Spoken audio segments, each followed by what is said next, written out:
video on that? He's got video on it. Was that funny? Hail Satan? I think you scared that woman. I scared them? You I'm buying this newspaper.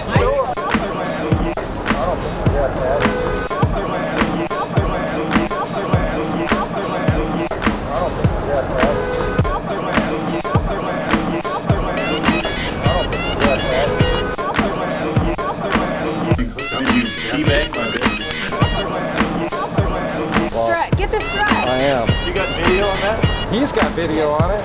Was that funny? Hail Satan? I think you scared that woman. I scared them? You I'm buying this newspaper.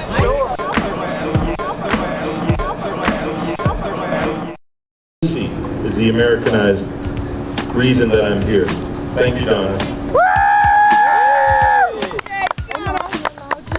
You rock, Donna. Tonight has liberated me from the two British gentlemen I work with, day in and day out. So, have you guys noticed there's a little bit of animosity between Phil and Paul lately? Have you seen that on the tour? They're pretty smooth, but if you can detect, if you listen very carefully, a little bit of a power struggle going on between Phil and Paul, and for me it's hilarious because we have commercial breaks when me and Al are calling the races, and those guys have to talk straight through the whole time. They don't get a break, so Phil will say something like, "In 1978, in this very village, I had a glass of 82 Chateau Margaux. It was fabulous." And Paul will say, "If it was 78, Phil, you couldn't have had an 82, could you?" Shut up. Shut up, Paul. It was 78. No, it was 80. So me and Al get to chuckle quite a bit. And this year, there was a commercial break that actually bled through the tour coverage. Did you guys hear that? Yes. When it was live ambient sound? And right in the middle of the commercial break, one of the French riders crashed. What a shame. Go Floyd!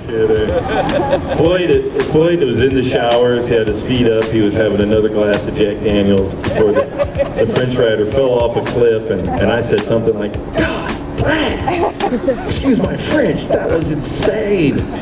Don't touch him," because I thought he had gone over the bars and cut his back up, so I didn't want to see the mechanic who jumped out of the car put his hands on his cut and bleeding back and push him back into the road. But that rider was Cyril Dessel, and the ambient sound bleeding through was quite reasonable compared to what it could have been during the commercial breaks. Because mostly I'm sitting there thinking, "Oh, Phil Liggett gives me the horn, baby." Y front. Phil, are you wearing your Y fronts today? You have some barking cows in that. Yeah. That's terrible. So, compared to what could have been said on the ambient sound that was supposed to be a commercial,